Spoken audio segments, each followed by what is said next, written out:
بسم الله الرحمن الرحيم.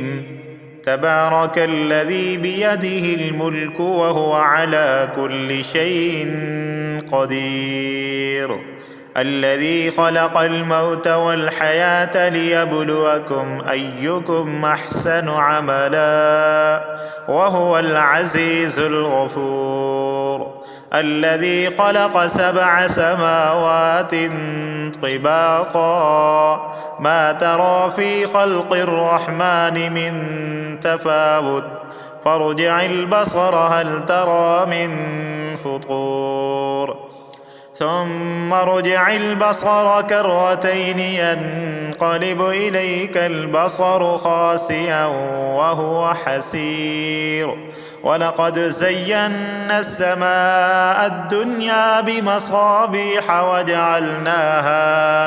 وجعلناها رجوما للشياطين وأعتدنا لهم عذاب السعير، وللذين كفروا بربهم عذاب جهنم وبئس المصير.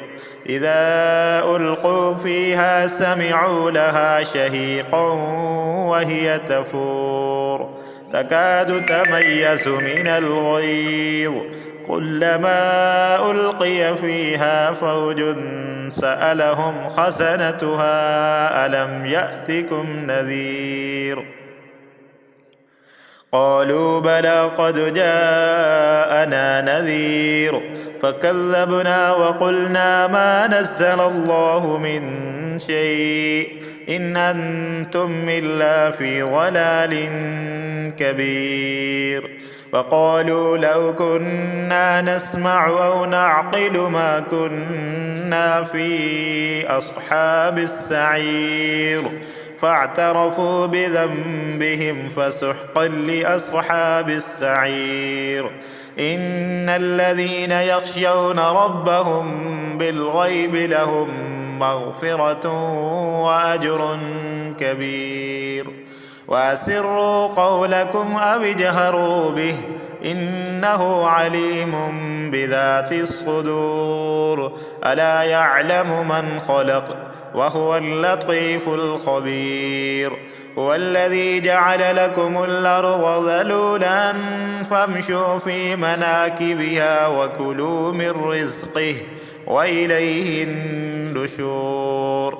أأمنتم من في السماء أن يخسف بكم الأرض فإذا هي تمور، أم أمنتم من في السماء أن يرسل عليكم حاصبا فستعلمون كيف نذير.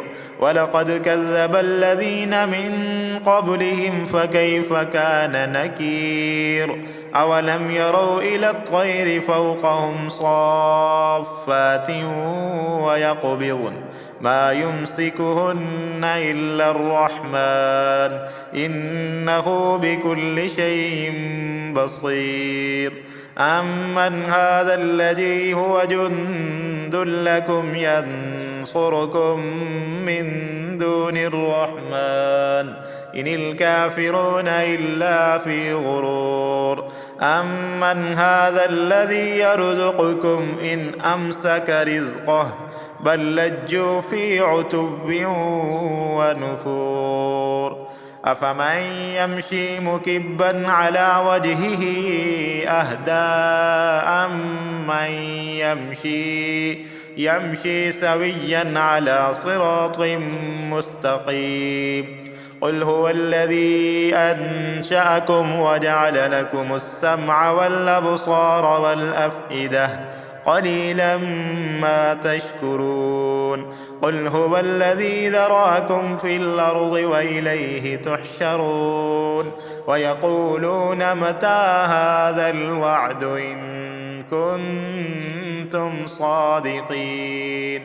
قل إنما العلم عند الله وإنما أنا نذير مبين. فلما رأوه زلفة سيئت وجوه الذين كفروا وقيل هذا الذي كنتم به تدعون قل أرأيتم إن أهلكني الله ومن معي أو رحمنا فمن يجير الكافرين من عذاب أليم قل هو الرحمن آمنا به وعليه توكلنا فستعلمون من هو في ضلال مبين قل أرأيتم إن أصبح ماؤكم غورا فمن يأتيكم بماء معين